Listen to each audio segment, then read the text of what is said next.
ভোটের অধিকার বনাম নির্বাচনের নিয়ম, সুপ্রিম কোর্টের ঐতিহাসিক হস্তক্ষেপ। কিভাবে বদলে গেল বাংলার নির্বাচনের সমীকরণ, চলুন এই ভিডিওর মাধ্যমে পুরোটা একবার বুঝে নিই। সংবিধানের একটি কঠিন নিয়ম, অনুচ্ছেদ 329, নির্বাচন শুরু হলে আদালত কোনো হস্তক্ষেপ করতে পারে না। কিন্তু ভোট দেওয়ার অধিকার যদি বিপদে পড়ে তখন কে বাঁচাবে? বাংলার বুকে এক বিশাল সংকট।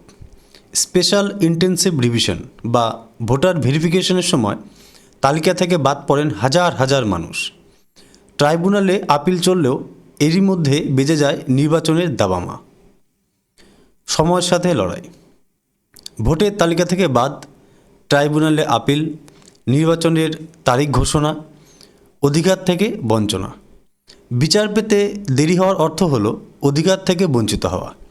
Justice delayed equal to rights denied. আইনি প্রক্রিয়ায় ফাঁদে পড়ে এরা কি ভোট দিতে পারবেন না? ঐতিহাসিক রায়, বিচারপতি অভয় এস ওকা এবং উজ্জ্বল ভূঁইয়ার বেঞ্চ দিল এক যুগান্তকারী রায়। যাদের আপিল একটি নির্দিষ্ট কাট অফ তারিখের আগে মঞ্জুর হবে তারা ভোট দিতে পারবেন। অনুচ্ছেদ 142, সুপ্রিম কোর্টের মাস্টার কি।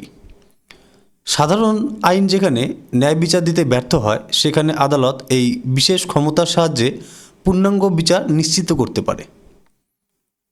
কখন ব্যবহৃত হয় এই ব্রহ্মাস্ত্র?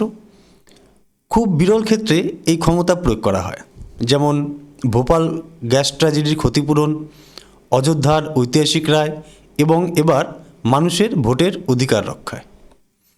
গণতন্ত্রের জয় নাকি ক্ষমতার অপব্যবহার?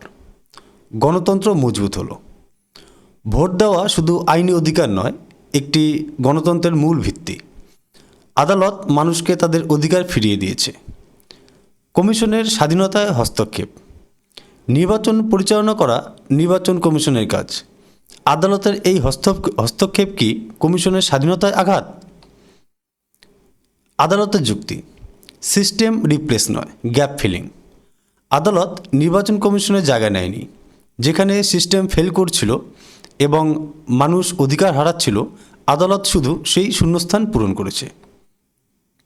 এই রায়ের তিনমুখী প্রভাব রয়েছে।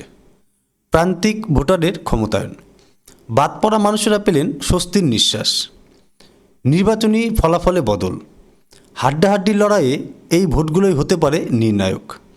রাজনৈতিক ন্যারেটিভ, বিরোধী পক্ষ বলছে গণতন্ত্র বাঁচল আর সরকার তুলছে প্রক্রিয়ায় বাধা দেওয়ার প্রশ্ন। ভোটের অধিকার কি এখন মৌলিক অধিকার? বর্তমানে ভোট দেওয়া একটি আইনি অধিকার, কিন্তু সুপ্রিম কোর্টের এই দৃষ্টিভঙ্গি প্রমাণ করেছে মানুষের এই অধিকার কোনোভাবেই কেড়ে নেওয়া যাবে না। ধন্যবাদ, জয় হিন্দ।